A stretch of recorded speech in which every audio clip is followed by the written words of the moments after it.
So, hey Sarthak, thank you so much for joining us on the Thinking Out Loud podcast. Samyak and I are super stoked to have you with us. Thank you so much for taking out your Sunday afternoon, morning in the middle for us. Thank you so much for that. Likewise, very happy to be here today.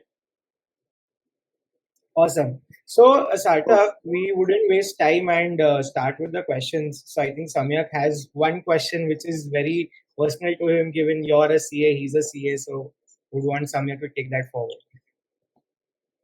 So I was, we just research about all our guests before they come, right? So on your profile on LinkedIn, I saw that at 23, Financial Express had, put in that you are the youngest CA, CS, and CMA ever. So what's the entire story? Like, how did you manage your time around working? I'm not sure if you're working that time, but studying for all the three courses parallelly and cracking it at once at such a tender age.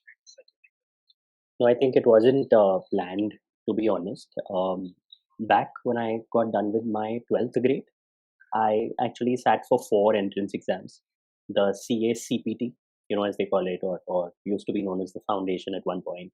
Then there was the CS foundation exam, there was the CMA foundation exam, and the BFI entrance exam, which was for Delhi University, Sukhdev College of Business Studies. So kind of made it through all four. I think it was the CBS or the Delhi University one, which was supposed to be the trickiest of the lot. And the idea was to join CA directly after school. But, as luck would have it, people said that if you've gotten a seat at CBS, don't give up on it, and you should totally experience what college life can bring to you. So I took that up, but I simultaneously decided not to give up on opportunities to take the intermediate exam of the other 3 exams as well. So immediately after my undergrad, 3 years of undergrad got over, I started with my CA articleship.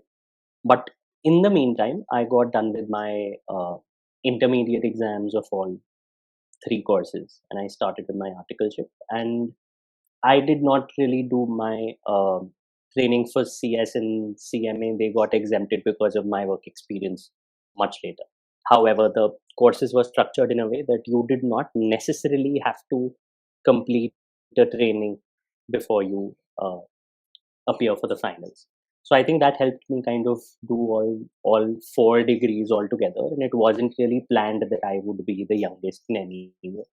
I was just taking exams as they were coming, thinking that when I'm preparing for one, I'm simultaneously also preparing for the other, because there has been a bit of an overlap in the subjects. So you study cost accounting in depth at one place, but maybe corporate law in depth in another course, and then it helps with what you're doing. So yeah, just pure luck. So yeah, I think the corporate law part of CS would have helped you in your CA finals, Absolutely. maybe, Absolutely. and the cost part also, and the same in the CA. Correct. So yeah, I agree. So I enrolled for CA and then CS as well, but I never wanted to pursue CS because I was never a legal secretarial guy, in my opinion. Like I never wanted to do something like that. So I never went for the foundation exam only in the first place. So I just enrolled and I was like, no, this is not for me. I would rather stick to CA. And once I finished that and I started working with JP, I took up CFA parallelly. And that was one of the best decisions, so as to say, because the aptitude knowledge which CFA gives you is unparalleled, at least practically, because a lot of things which I did in CFA helped me a lot in practically applying it, whereas CA was really less because it's more to finance, accounts, taxation, where I was into the risk side of credit risk side of JP Morgan. So yeah, but at 23, having so much, I'm not sure you would have enjoyed those couple of years at all, right? You would have just like studied for like Nonsense. those 2-3 years. No, yeah, I was part of the street play society back in my college. So I was the director, script writer for the street play that year when I was in the second year.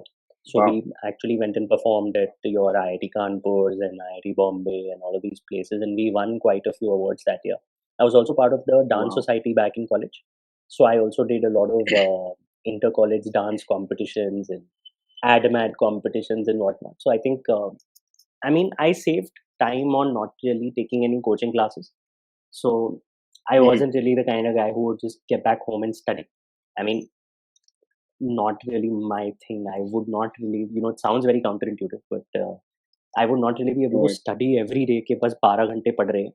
I think before the Uh-huh. exams, so right before my CA exams also for 4 months, I think I kind of locked myself in and I studied the entire day with some breaks in between for fitness and things like that. I would go running a lot back at that time just to ensure that I don't really Mhm. put on weight and I'm at least ensuring some kind of workout to keep burning the fat I was consuming during the day. But apart from that, I think it was a very chill experience back at Delhi University. Delhi University ensures that you have a lot of fun if you're going to regular college. So Mhm. that way, I don't think I missed out on anything at all. Okay. Fair enough. That's wonderful. Like I've seen, and it's my personal experience also. Like I had also logged in myself for 4 months, and I never worked out. I was okay to kind of put on fat for that 4 months because I wanted to just study, study, and study. And you just get pampered by your parents because they know that you're studying for a very big exam, right? So they'll also kind of just make food for you which you like and stuff like that. So I did put on weight and I never worked out. So I think, yeah, that's where you kind of aced it in terms of at least keeping yourself fit, because I couldn't, and I was not even bothered that time that I want to be fit and stuff like that. So yeah, hats off. Okay. That's something like difficult to do when someone's studying for 3 4 exams parallelly. Honestly, so yeah. So, Sarthak, I just would want to take up a question from the queue you had put in, right? Like, you said that Delhi University makes it a point that you enjoy those 3 years of college, right? So, I have seen a lot of students who, actually gone into your SRCCs, your St. Stephens, your Shaheed Sukhdev Chands, etc., and they've ended up getting phenomenal packages at the end of their tenure, right? So, from your perspective, given that your ex ISB, CA, and other professional degrees, right, in comparison or in parallel to someone who's from a Stephens or something and got into front end consulting at the very onset of their career, like how would you put those two entities together? Because now the MBA degree in itself is also losing its sheen, and it's the brands are getting diluted. So, like, what would be your take on that? Mm, See, I think, personally speaking, I don't know how much locus I really have being able to comment on how profitable a career decision it really is to take up a placement right after college. And I say that because I did not sit for placements back at CBS, which was quite the exception because CBS was known for 100% placements, and that's the reason why people would apply to that college and go in. Reason I didn't apply is because I had to start with my articleship program, so I knew that I had to kind of sacrifice on sitting for placements. Then came ISB, where ISB again, I was probably the exception in our batch of 900, where I think about a total of 10, 12 people decided not to sit for placements. Most of them came from very big industrial houses, where they were science who kind of had to take over the reins from higher management and big corporates and conglomerates that their parents were running. Um, the reason I decided at that time not to sit for placements is because I thought, I want to do business consulting for SMEs, and most people who get into consulting end up doing it for Fortune 500 companies and companies where it's maybe not even as impactful or needed. I mean, not to undermine what consultants do. I myself am a consultant, but I felt that probably my work could see greater, uh, faster impact, where we could try and do something for smaller enterprises to see, are they really able to scale up their revenue? Are they really able to have a better control on their finances and take better business decisions? Build MIS, build a system to be able to take more scientific decisions in business. Um, so I think I decided to just take the plunge and figure it out. And thankfully, it's worked out better than what it probably would have been had I taken up a job. But these are inferences you can only make, looking back and trying to join the dots and figuring out how it's been, which of course does not take away from the fact that anyone who takes up a placement, I think I've got friends who are at amazing positions, taking brilliant decisions in the kind of huge corporations they are in. And some of them who've started up and built massive startups have also done a phenomenal job. So I think everyone has a different journey whatsoever, but I would not take away anything that the MBA brings, for the simple reason that I think there are two purposes that an MBA serves. One is it gives you a brand that you can go out in the market and you have a certain sense of standing. You get a certain identity in the market, which defines your credibility.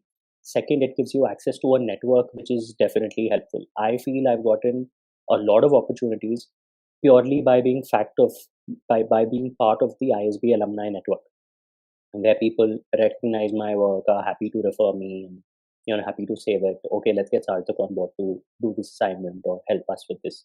A lot of those opportunities would not have been open had I not been part of this network. So I think the branding and the network have insane value, which is very difficult to put a number on. And most B schools across the world acknowledge that.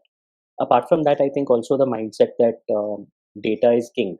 No matter how much we studied data and numbers in courses such as CA and CFA, I think when you actually do case study type learning in an MBA program, where there is no right answer, but essentially your learning is just gathering various perspectives from different people who've come from different functions, different industries, everyone looking at the case from a different lens altogether, but eventually everyone coming down to analyzing numbers to come to a decision. And there could be several decisions and all of them could possibly be correct. I think the sheer joy of learning in a format is that a lot of the other courses did not really provide to me. So that an experience, also from a learning point of view, I would not take away from the MBA. Got it. Just a I follow-up think that. question. Sorry. Yes, Amir. So, Go on. just a follow-up question, Karthik. So, on your MBA, and you are absolutely right that it gives you brand, and obviously it gives you a huge network, right? So, my question was, is the curriculum, or is what you study in maybe your uh, some college which is not as famous as the Ivy Leagues or the top 10, 12 MBA schools, is the curriculum kind of same across all MBA schools? Is it just the network and the brand name which makes the college better than others, or is it's the way also that you are kind of taught or you interact with people, that's also different? Because a lot of people go after big MBA schools obviously because of the brand name and the networking. But how is the pattern of the curriculum? How are you guys taught? Is it different from a normal MBA school as well? I mean, first I'll give a more generic answer, which probably applies to most MBA schools around the world. So I think no matter which B school you really go to, which is of some stable repute, you'll be studying a lot of um, Harvard case studies. You'll be studying INSEAD case studies, LBS case studies, basically case studies published by research assistants, professors at different universities over the years, which have been published after months and months of research on specific companies. So the kind of material you study um, is kind of available around the world. So you will realize, at least what I studied at ISB for a lot of my course packs were HBR case studies, which if you search online were being taught even at a Kellogg, were being taught even at a Wharton, were being taught, of course, at Stanford, Harvard. So a lot of those case studies are international and are taught around the world at most B schools. So even when I would speak to friends who were probably a couple of them who were studying at Wharton and a couple who were studying at LBS, they had all also been studying those case studies. Of course, beyond a point, when you go on to picking electives, depending on the kind of elective you pick, you'll be given case studies which fit that subject. but I think mostly international B schools tend to follow this model. Second, again, I have locus to speak more from my ISB experience as to what happens there. So a lot of our professors would fly in. So, for example, statistics for us was taught by Professor Stein and Waterman, both of whom head statistics at Wharton. So they flew down from Wharton to teach us statistics in the first term itself. Then for marketing also, I think the gentleman who came to teach us marketing in the first term was at that time the editor of the Journal of Marketing Research, which is the biggest research in marketing in the world. It's supposed to be number one. And he's also a gentleman of Indian origin who's a professor at a foreign university. So I think the kind of access to professors that we got who taught us those subjects was also amazing, because these were people who were actually working with companies, advising them on their marketing strategy, finance strategy, data analytics strategy. So there was definitely a lot of cutting edge perspective on what is happening right now. So it wasn't just limited to what is within the case. They would guide conversations in the classroom to a perspective where you were then forced to put that learning into a more modern perspective and see whether it still holds or not, or is the case study dated or not. And these professors would collate case studies for their own course. So each professor would probably have a body of say 200 case studies, out of which they'll probably put together 10 or 15 which they thought were most relevant for their class. So I think that was really helpful. And more than that, I think the very fact that ISB ensures that everyone who comes on board has minimum 2 years of work experience, I think that really makes a difference, because that means everyone is coming with work experience to be able to add some practical perspective to the learning and not just theoretical, which is a complaint that a bunch of my friends who went to a few of the IIMs had. The reason they complained a bit was because they went after say 3 or 4 years of work ex, and they found that 70 to 75% of their batch had actually come fresh out of undergrad. So they felt for a lot of those people, they were quite laborious and they were studious, but they probably did not have the perspective that practical work experience at the workplace builds you for. So I think that's been a bit of a difference in what is a more Western Americanized way of doing an MBA and an Indian way of doing an MBA. Fair enough. Fair enough. I think, Sarthak, that makes a lot of sense.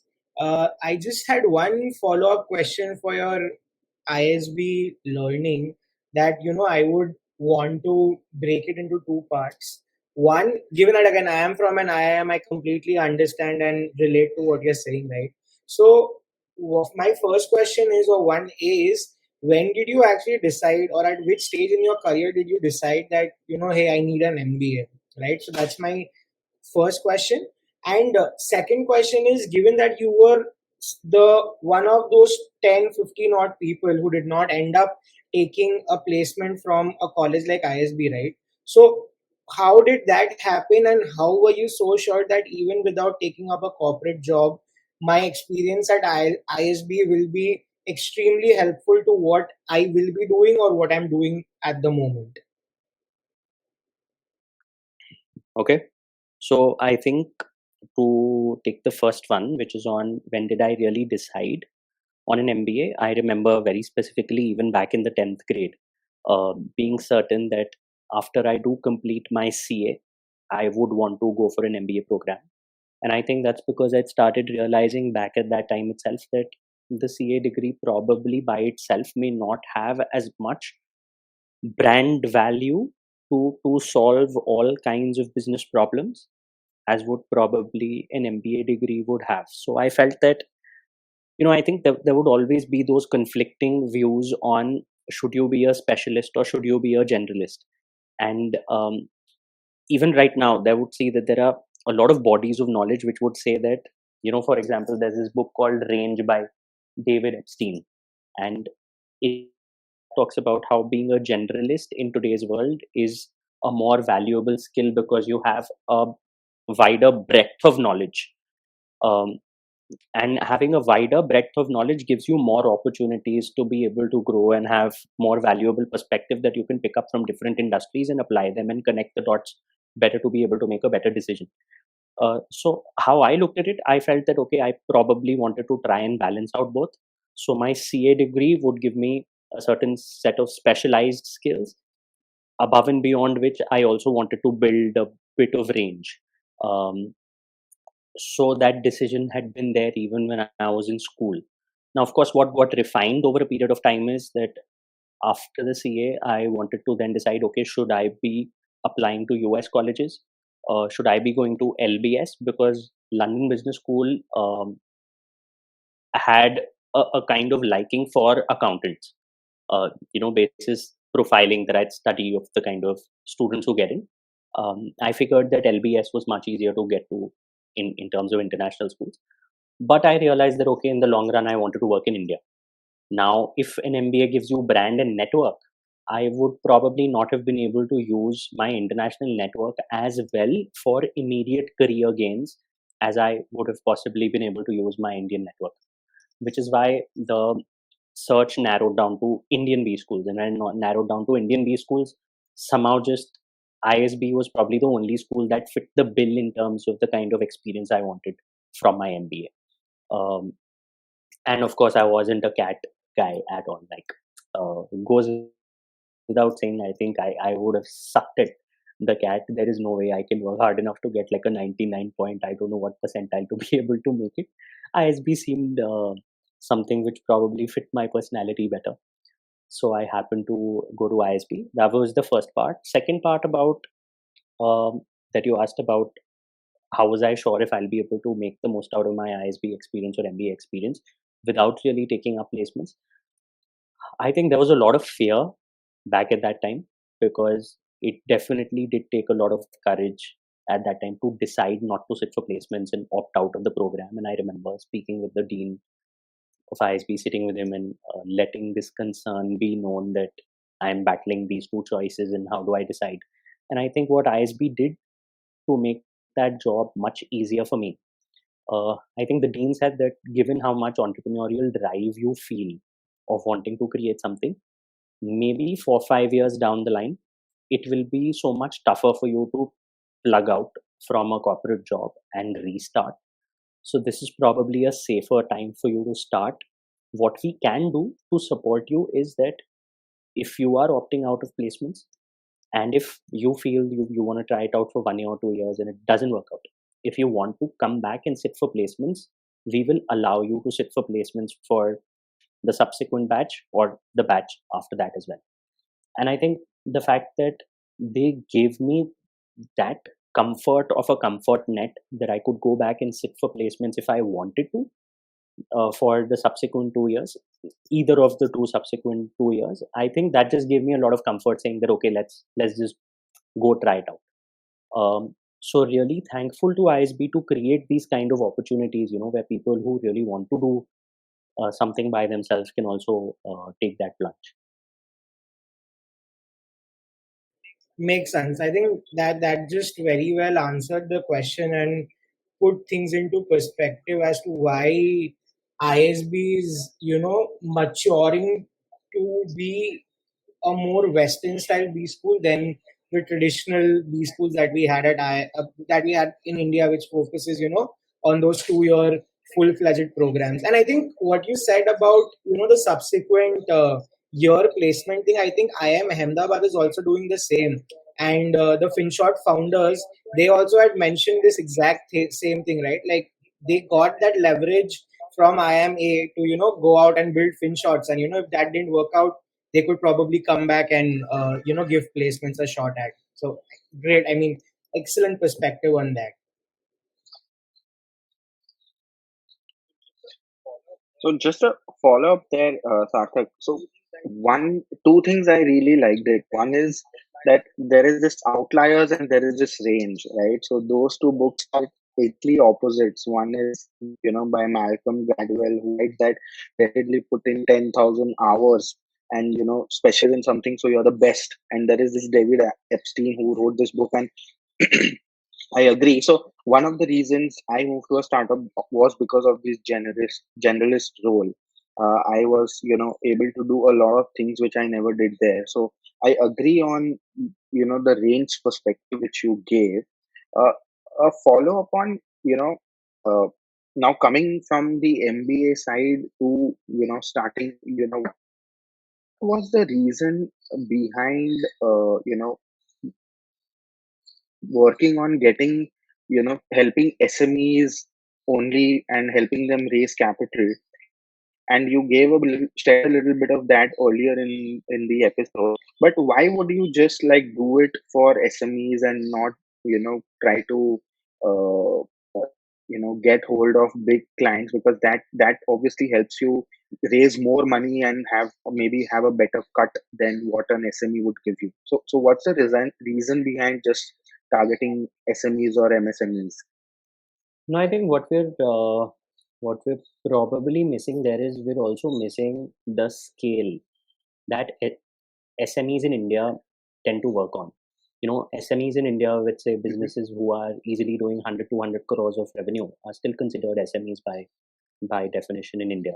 And there are capital requirements of about 30 crores, 40 crores. Even in those kind of businesses where they're traditionally funded by bankers. What has happened lately is that I think, given I had to restart somewhere or had to say start somewhere after my MBA, I felt um starting from the umbrella of a CA firm gives you access to clients who probably want to raise debt capital or probably want some better MIS development in their organizations. What it does is it gives you the CA's position or a virtual CFO's position to be able to drive s- small financial decisions and move up the ladder from there. For example, you've made a couple of financial decisions for a client which they've been able to see the value from. Then once you've got the credibility, you can say, okay, I feel that this particular thing in your marketing can probably also drive results. And then typically a CA giving you marketing advice is not something which may be easily palatable by you because it may not seem as your area of expertise. But I did my specialization in marketing and leadership from ISB. So because I did my major in marketing, I also felt, okay, let me try and use certain analytic skills in a few of my clients' marketing department. And I tried doing that and I refined certain processes. So I think they gave me the right base to start off with. I remember one of the first organizations where I also worked was a 500 bedded hospital. It's a hospital of repute in central India, and they wanted to hire a financial consultant to develop certain SOPs for improving the performance at the financial control at the organization, and they were looking for CA firms. So in the proposal that I made, while the cost quotation was higher than the competition, I think the reason they decided to work with us is because I also came from ISB and I also came with some kind of MBA background and certain more ideas on how it could be developed rather than just a CA's lens. Um, and I think it's places like these which made me realize that okay, the ISB degree or the brand is really helping me convert certain deals better, even though I'm charging higher because they definitely see the value in the perspective I'll be able to bring. And therein forward, I think I started working with certain foreign clients, and where the CA degree completely like went away. Then it's purely about what value we bring to the table.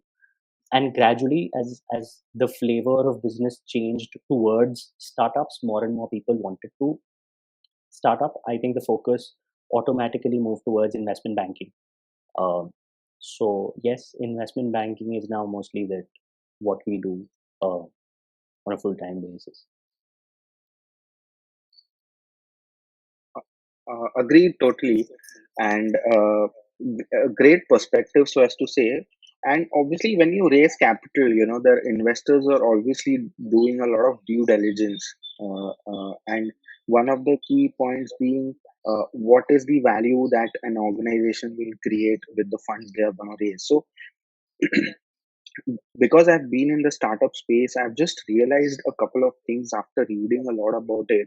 Going after valuations and maybe focusing less on creating value for the organization. So, as an investor who's funding the startup, what is it that they are seeing will create value, or even they are just after valuations that maybe this round is going to be cheap, the next couple of rounds can be big, so we'll kind of 2-3x our money and we'll exit. So, are they also investors focusing on creating value for the organization, or even? Okay, so I think if we were to break this question down to first principles, let's look at how any person who's investing in business is basically a financial investor who's looking for a return. Now, if it's a bull market where there is a lot of liquidity in the market and everyone's got so much money to invest, suddenly investors not having any lack of capital and having more and more capital to put in and so many more opportunities, they will also feel, okay, let's deploy it as many places as possible, so that according to the power law of VC, the more distributed it is, we probably have higher chances of cracking one or two or three, which will just give us the return for the entire portfolio. Um, and when the entire market is doing it, everyone is doing it, of course, there is a lot of FOMO based investing. I think people can just know about it enough, even from their own retail investment journeys that they've had over the past 2 years. I mean, I have access to a lot of tax returns because our firm does it for people, through which I can tell you that there have been so many people over the past 2 years who've just invested so much into stock markets, done option trading, futures trading, intraday trading, swing trading. I don't know what. There are thousands of transactions, and eventually, it's come down to a minus 5,000 or a barely 2,000. So much time and effort gone into just doing it. So whenever there are bull markets, people have a tendency to just jump into it and see if they can make a quick buck out of it. I think investors also get the same mentality when they're competing with capital and they're competing to create a return for their investors. Now, whether it's valuation driven or value driven, I think eventually, as they say, eventually your investment decisions for the long term are dependent on fundamentals and not as much on, trading charts, because that's very short term. Fundamentals are long term. Similarly, the market sentiment could drive certain things towards valuation over the short term, but to sustain the long term, one will have to focus on value creation. How does one think of value creation? One, there has to be a 10x value proposition, which means that if you are creating something new or solving for an existing problem in a new way, you have to ensure that your solution is at least 10 times better than the existing solution. It has to be 10 times better either in terms of being cheaper or being faster or being more time efficient in some way or cost efficient in some way, or just improves the experience of the person doing it by at least 10 times. And of course, a way to measure it is a simple principle of delta 4, which Kunal Shah has given in multiple talks, and he's discussed it multiple times, that your solution should, when rated from 0 to 10, how you would rate it on a scale from 0 to 10, where 10 being great and 0 being absolutely horrendous, and what you would rate the experience before your solution was there. The difference between the two have to be 4 or more for your product to really be a value add product. So I think eventually the market is only going to reward value. We've seen that with a lot of people who've tried to create Web3 startups in the past, where we've had people come to us saying that we've got this amazing solution and we've created something in crypto and Web3, and would you want to represent us? And a lot of times, in fact, we've just said no, because even when they've tried to pitch it and explain it to us, we felt we've not been able to understand the product completely. And if someone is not being able to explain it to us in depth, and we're unable to see it despite reading day in, day out about blockchain technology and crypto and Web3, we felt we were not comfortable, no matter how much the market must be rewarding them at that time. So I think over the long term, it will fundamentals matter and value matters. Absolutely agree. Absolutely. So just on your, since you touched upon the Web3 crypto space, what's your take on the entire space? Do you think that this space will survive in the long term, or it's gonna go bust? Or maybe just a couple of things will be surviving, and rather than No, I everything else think will go bust. 100% it will survive, and it will uh, create opportunities, use cases to do things much better, more efficiently. So I have full faith in the technology. But as it happens with everything, initially there is a big euphoria around it, and then all the dust settles, and only people who are really creating value will continue to drive it, because they are not in it to ride that euphoria, they're in it to actually create value. So I think cycles, or the position in the cycles like the one we're in right now, is essential to make the dust settle. And this means that only those people will continue to work on it who still believe in it, who are still working on creating value. I have been reading enough reports in the past 2 years where it said that 85% of all projects where they say that someone is changing logistics through blockchain, or someone is changing, is not actually using blockchain, it's just using existing technology, but they were just using that terminology to create valuations, as you mentioned. Eventually value will have to show. So I think tech may have amazing use cases in terms, um, and I'll be very happy to be a part of some of those businesses in whatever capacity uh, possible, and see the journey. So, do you invest in the crypto space, Not or as of now. maybe any startups or No, stuff? I have not invested in any crypto asset whatsoever, um, because I felt that it was a little too volatile for my investment philosophy. In fact, even in terms of equities, despite being in finance, I almost just invest in index funds, so or ETFs. So it's index ETFs. That's it. I don't put any more brains to it, because from a long term perspective, I feel market returns are also enough, and the amount of effort and complication it takes, and effort and time it takes to try and generate alpha above the market, um,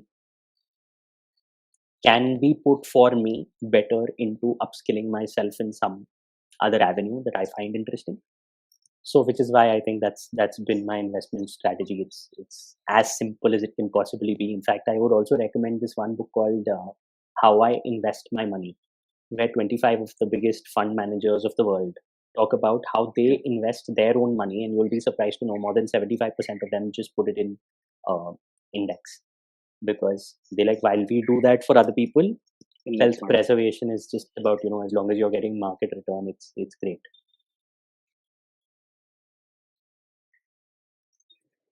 Excellent analogy. I mean, hats off to speak, being very vocal about it. And I've read this book called Psychology of Money by Morgan Housel. Even he is like been hardcore finance. He writes so much, and he's also been investing just in index funds. Towards the later part of this of his book, he has also mentioned explicitly that I am just a Vanguard Correct. investor. So yeah, I mean I agree that the time and effort which you put, it's maybe not worth it, rather than upskill yourself, or maybe put that time in your business and And I create think, see, more eventually, rather than beyond a putting point, it in when investment. people make enough Agree. money in their lives, what they do is what gives them pleasure and value, and what makes them feel fulfilled. And for some people, if just going after that alpha gives them fulfillment, I think that's what they should do. So it probably does give them that fulfillment, and which is why they put in that time and effort. I think for me, the kind of person I am, I just like reading about different industries and understanding what's happening in the world. What are the new ideas? What are the new trends? That gives me more joy than just trying to maybe make 2-3% more return on my investments. So I think that's how I choose to do it. No right answer. Awesome. So I think Sarthak, now we covered, the technical aspects, the serious aspects in the first half of the conversation. Right now, we would want to move to something that is, more personal, more individualistic to you. That's your content creation journey, right? So I would, want to follow this question into two parts, right? First is basically you are centered around creating content, with regards to personal finance, startups, investments, etc., right? So what drove you, behind selecting this genre, and how has your experience been creating content for the startup ecosystem as a whole? Because Samyak and I also create content at our individual capacity on a very similar space. And second is that, there have been a lot of these articles by ET Prime and other news media houses that have been talking about how influencer marketing or influencer brand marketing is going to take a mammoth share in terms of the overall marketing campaigns than the traditional movie marketing or advertisements that we are seeing, right? So what's your take on that? Like, do you think that's going to happen? Do you think that's progressively going to happen, or that's something like which is more of a fad sort of a thing that's going on? Okay. So, firstly, with respect to my content creation journey, I think the reason I started is because one, whatever frameworks I was learning about business, I felt a lot of them were being asked to me. Or originally, when it started, was a lot of the questions I would get on a daily basis were repeat questions, and I felt this was a way for me to just productize my answers. So now, if any person sends me or a client sends me a question, wanting to understand something, and I've already made a video and given an answer to it, I can just send them the link rather to having to explain it again. So I think it just started more as a productization of my service to save time. That's where it originally started. After about 90 days, I realized that my entire body of knowledge was almost over and I did not have any new topics to talk about. That's when it really hit me that, in just about 90 to 100 days, your entire knowledge can be summarized and you don't know anything more beyond it. You have to really think really hard to be like, okay, what more do I know? And I think that was the inflection point which made me realize that, okay, if I have to take out one insight every day, that means I'm driven to learn one new thing every day. And to take out one insight, you may have to do at least 10-20 units of input to take out just one unit of output. So I think it just became my system of learning every day. So content creation for me is just it's like your daily gymming, daily workout. It's my daily mental workout and learning framework and system to ensure that I'm learning everything. When I'm learning everything, or whatever I'm learning, I want to also be able to give it out easily to people so that people can use it, apply it, come back to me with feedback saying, okay, what you've said is incorrect in these situations or correct in these situations. Because then I may not be able to apply every framework because I may not get those many opportunities in my clients. But when I'm putting it out there, trying to apply it to some of my clients and probably not being able to apply it to certain other industries. But when I put it out there, there are enough and many smart people in the world who are analyzing, dissecting that information and giving me feedback saying it applies in these industries and it doesn't. So I think it helps me refine my thoughts better. Also, I felt that investment banking as a service is something that my wife and I started, and um, when we did, it happened through a lot of our learning that we had to do ourselves. Um, we did not train under a big four in investment banking or a Kotak or a Citibank or a JP Morgan or anywhere where we were handed down formats and systems on how it was to be done. We learned it along the way, and we figured a lot of answers that we wanted to questions were not easily available in books, in videos. We would talk to people who were in the space who would also not be able to give us clear answers or not be able to give us first principle reasoning as to why that thing happened. They would tell us ऐसे होता है but क्यों होता है उसका वो reasoning नहीं पता. So I think because we had to dig deeper and take out those reasonings, I felt if it was becoming so difficult for me to extract some information because it's not that freely available to people, I wanted to make it more accessible to people so that anyone who wanted to learn about it could just find this as one repository where they could come and just learn as much as possible. So I think those were the driving factors. To your second question on whether influencer marketing is here to stay or it's a fad, I think it's pure economics. Over the past 2 years, customer acquisition cost went up by it almost doubled in a 10-month period, um, between 2020 to 2021. And because of the excess liquidity, because of startups raising so much capital just to burn on marketing, and they were essentially just running the same ads on the same set of people on digital channels online, that literally whoever they wanted to show that ad to has already seen it 10 times. Now, if you put more money and show it to them 20 times, if they don't want to buy it, they won't buy. Or maybe it won't lead to conversion as much. So your marketing spend is going up, but your revenue is not going up as much. And suddenly you realize that, okay, through influencer marketing, you are being able to reach the right TG with a much lower spend.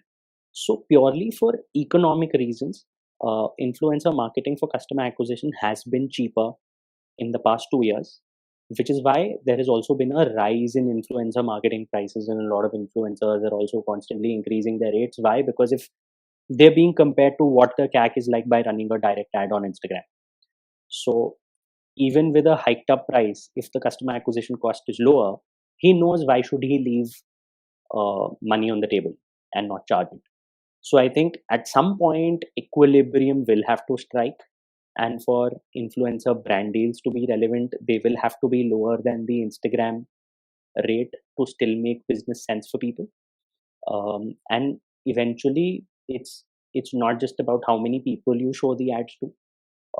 Essentially, it's about customer loyalties and engagement, which I think through influencers is probably easier to establish in a cohort which has the same ideology or is following the same person or following their idea on what kind of products to use. So I think these are certain overarching reasons why it's probably here to stay. Got it, got it. I think that clearly explains, the whole peak that we had seen in terms of influencer marketing.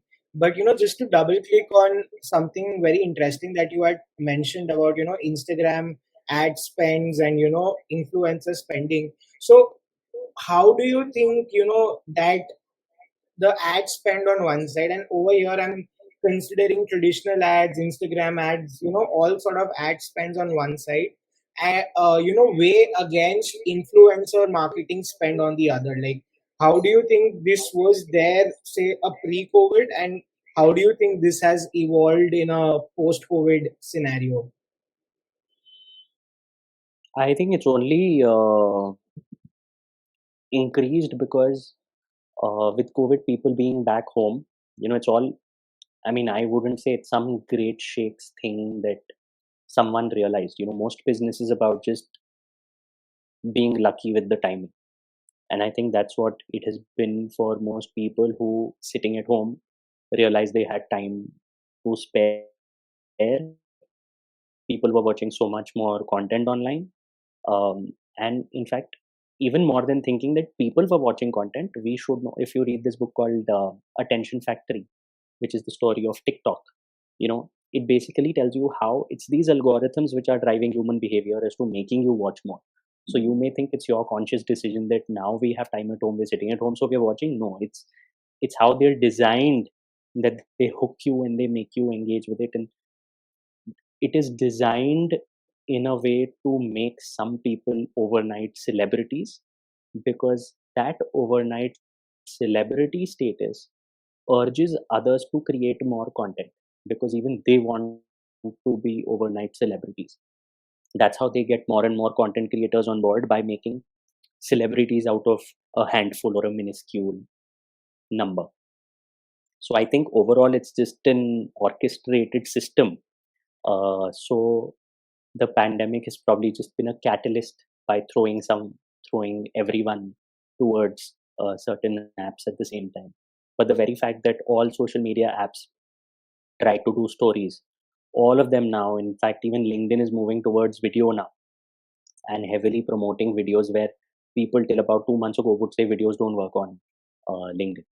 You know, I think it's all of them. You have to think every platform just wants to engage and keep more users on them for a longer period. Video helps you engage uh, through more senses than probably just reading does, and which is why people are more engaged. They're hooked. That's what platforms want. And yeah, if it's creating opportunities for some people to make money, I think that's how capitalism survives and grows, and why not? It's amazing.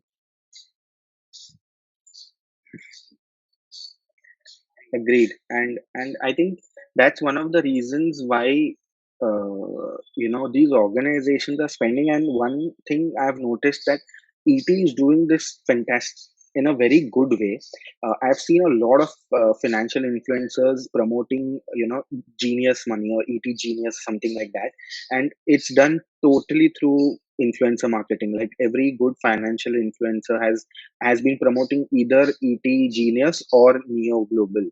So I totally resonate to what you're saying in terms of spending less on ad spend and rather pay influencers to promote the product. Maybe saves a lot of cost and maybe decreases their CAC to some extent. So agreed. Just to coming to the fag end of the conversation now, we have this bonus questions for our guests, and those are book recommendations. And I think you're a voracious reader, so can you just recommend maybe your top 3-4 books, and I am probably sure gonna pick those up and start reading. Okay, so one is on negotiation. It's one of the most popular ones. It's called Never Split the Difference by Chris Voss. Huge recommendation for anyone who wants to read. Second, I'd say, is on marketing in India. It's The CEO Factory by Sudhir Sitapati. It's a phenomenal book and reads beautifully. I think it's a beautiful, beautiful read. That's the second one. Third read, I would say, wait, let me just take a look at my. I think Shoe Dog, I actually enjoyed quite a bit. So, yes, Shoe Dog, quite a fun read. Sorry, I didn't get this book name. Shoe Dog by Phil Knight. It's the story of Nike. Okay, Nike store, Nike. Yeah, understood. Yeah, very, very good book. It's one of my favorite Shoe Dogs. Amazing book. So, thanks. I think those are good recommendations. I think I have not read the first two, so I'll probably pick those up and start reading. But You must. excellent, conversation. I think we could just go on talking about this, but just being mindful of your health and time as well. So probably we can do maybe a second episode sometime later. But we had a very good time. At least I enjoyed the conversation because the insights you gave, I don't think a book or any Google search or anything would give. The insights were from the market directly, into this conversation. So thanks a lot, Sarthak. And in spite of your health, you just took out time and spent an hour with us. So really appreciate that, and we really had a lot of fun. Maybe Samarth can also say something, but I really enjoyed the conversation. Absolutely loved it. Thank you, Samyak. Thank you, Samarth. I think that was really helpful, and it's been a pleasure for me. I think this was a great conversation on Sunday. Yes, absolutely. Maybe So I think if we are the traveling. biggest takeaway for me was Go ahead, yes, go ahead, Samyak, please Samarth. go.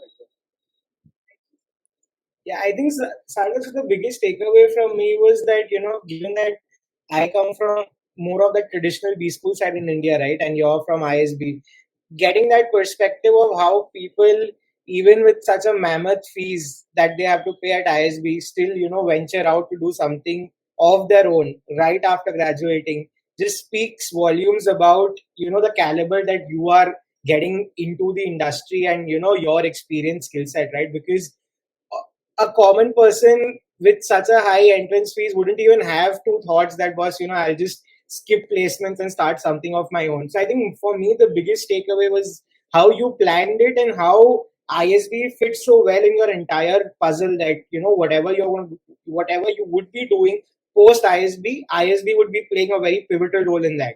Even though that is not something, that is in the form of a corporate job. So I think that was something that, really clicked and gave inspiration to me per se. Thank you. No, definitely, I owe a lot to ISB in many ways. I think for the opportunities, for the experience, whatever it was. It was amazing, without a doubt. Perfect. Thank you so much, Sarthak, again for taking the time out. And if we are traveling to Delhi, for sure we'll catch up in person and have this conversation again. Otherwise, we'll invite you once again because I think we have a lot more to understand and learn from Looking you, forward. at least in terms of finance, startups, etc., etc. So surely. So thanks a lot, and looking forward to keep in touch with you. I thank you so much for Thank you. taking the time out again. See you guys around. Bye bye.